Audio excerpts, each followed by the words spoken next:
1400 साल पहले का मक्का ये वही गलियां थी जहां पैगंबर इस्लाम को नबूवत से पहले सादक और अमीन कहा जाता था और ऐलान नबूवत के बाद नाउजुबिल्लाह साहिर, शायर, काहन और न जाने क्या क्या कहा गया। हज़रत उमर रज़ी अल्लाह अन्हु का शुमार भी मक्का के चंद पढ़े लिखों में होता था, लेकिन वो भी इस अरब माशरे का हिस्सा थे जिसमें रसूल खुदा की मुखालफत थी और इस्लाम कबूल करने से पहले जब भी रसूल अल्लाह को कत्ल करने की बात होती तो उमर रज़ी अल्लाह अन्हु सबसे पहले खड़े होते। आप अलैहिस्सलाम के ऐलान नबूवत के बाद अहले मक्का के जबर सितम बढ़ चुके थे, तो जो सहाबा कराम ईमान ला चुके थे वो सरेआम तबलीग तो दूर इबादत भी नहीं कर सकते थे। छुपकर दीन इस्लाम की तबलीग व इबादत की जाती थी। इस वक्त सहाबा कराम रिजवानुल्लाह अलैहिम अजमाइन की तादाद सिर्फ 39 थी। एक रात बैतुल्लाह के सामने इबादत करते हुए पैगंबर इस्लाम ने अपने परवरदिगार से एक अजीब दुआ मांगी। किसी के वहमो गुमान में भी नहीं था कि दुआ में ये भी मांगा जाता है। इस्लाम की बढ़ोतरी की दुआ की जाती, मक्का के जबर सितम की बंदिश के लिए हाथ उठाए जाते, लेकिन मेरे अजीम पैगंबर ने दुआ की, ऐ अल्लाह उमर बिन हशाम या उमर बिन खत्ताब में से किसी एक को इस्लाम की इज्जत का जरिया बना।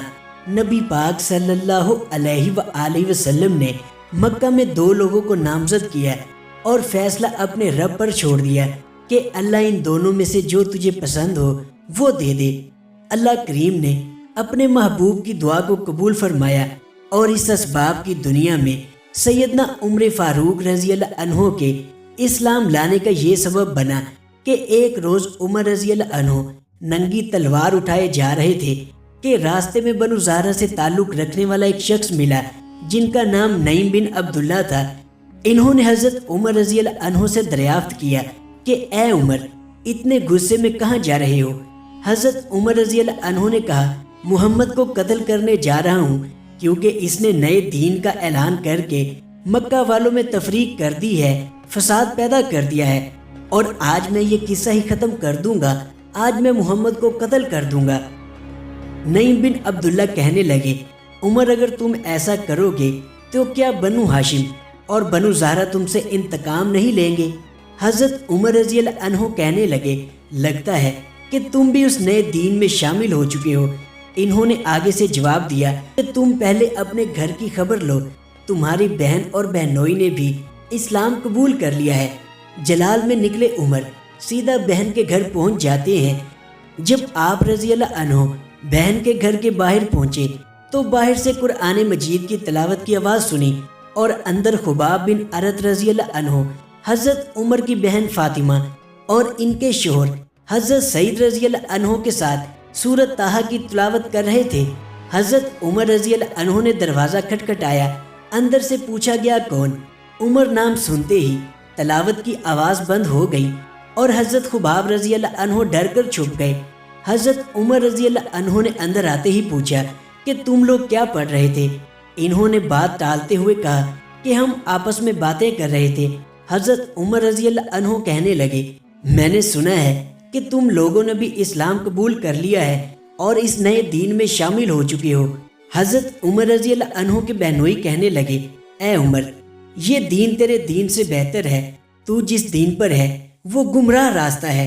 बस ये सुनना था कि हज़रत उमर रज़ी अल्लाह अन्हो ने गुस्से में बहनोई को ज़मीन पर दे मारा और जब बहन छुड़ाने आई तो इतनी ज़ोर से उनके मुंह पर तमाचा मारा कि उनके चेहरे से खून निकल आया।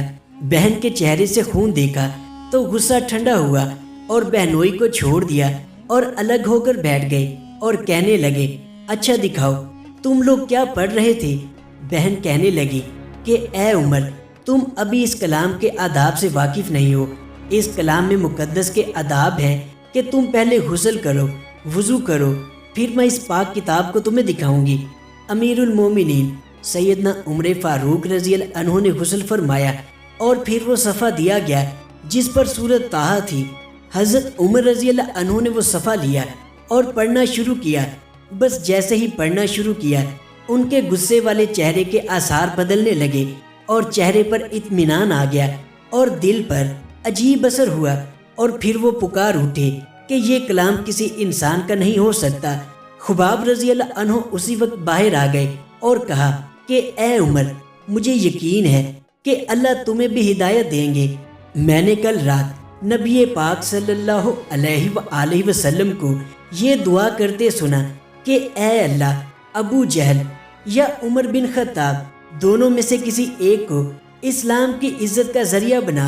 حضرت عمر رضی اللہ عنہ بے ساختہ پکار اٹھے کہ مجھے محمد کے پاس لے چلو۔ آپ صلی اللہ علیہ وآلہ وسلم صفا پہاڑی پر واقع حضرت ارقم رضی اللہ عنہ کے مقام میں قیام پذیر تھے۔ حضرت عمر رضی اللہ عنہ چل پڑے۔ صحابہ کرام رضی اللہ عنہم نے جب دور سے دیکھا کہ عمر آ رہے ہیں اور ہاتھ میں ننگی تلوار ہے تو گھبرائے ہوئے آپ صلی اللہ علیہ وآلہ وسلم کے پاس آئے اور بتایا کہ یا رسول اللہ، عمر آ رہا ہے اور ہاتھ میں ننگی تلوار ہے۔ وہیں حضرت حمزہ بن عبد المطلب بھی تھے۔ وہ کہنے لگے آنے دو، اگر ارادہ نیک ہے تو خیر ہے، اور اگر ارادہ صحیح نہیں تو میں اسی کی تلوار سے آج اس کا کام تمام کر دوں گا۔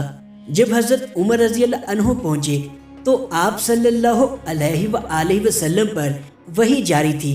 چند لمحوں بعد آپ صلی اللہ علیہ وآلہ وسلم نے حضرت عمر رضی اللہ عنہ سے فرمایا کہ اے عمر، تم کس چیز کا انتظار کر رہے ہو؟ کیا ابھی بھی وقت نہیں آیا کہ تم اسلام قبول کرو؟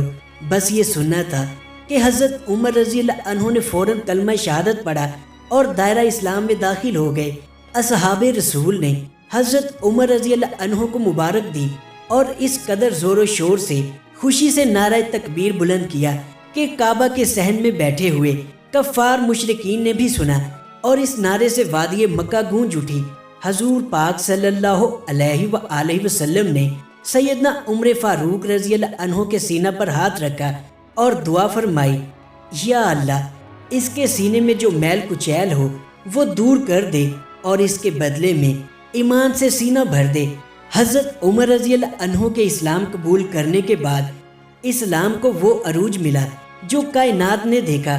آپ رضی اللہ عنہ کے اسلام لانے کے بعد کھل کر عبادت اور دین اسلام کی تبلیغ شروع ہوئی، اور عمر رضی اللہ عنہ کے وہ تاریخی الفاظ آج بھی ہر مسلمان کو ہمت اور دلیری دیتے ہیں کہ اگر کوئی چاہتا ہے کہ اس کی بیوی بیوہ ہو جائے اور بچے یتیم ہو جائے تو آئے عمر سے ٹکرائے، آج سے کھل کر عبادت ہوگی۔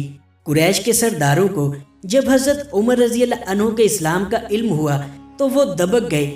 حضرت عمر رضی اللہ عنہ کے یہ الفاظ اسلامی تاریخ کے سب سے بہادر اقوال میں شمار ہوتے ہیں۔ اللہ تعالیٰ کی بے شمار رحمتیں ہوں امیر المومنین خلیفہ دوم حضرت عمر فاروق رضی اللہ عنہ پر، آمین یا رب العالمین۔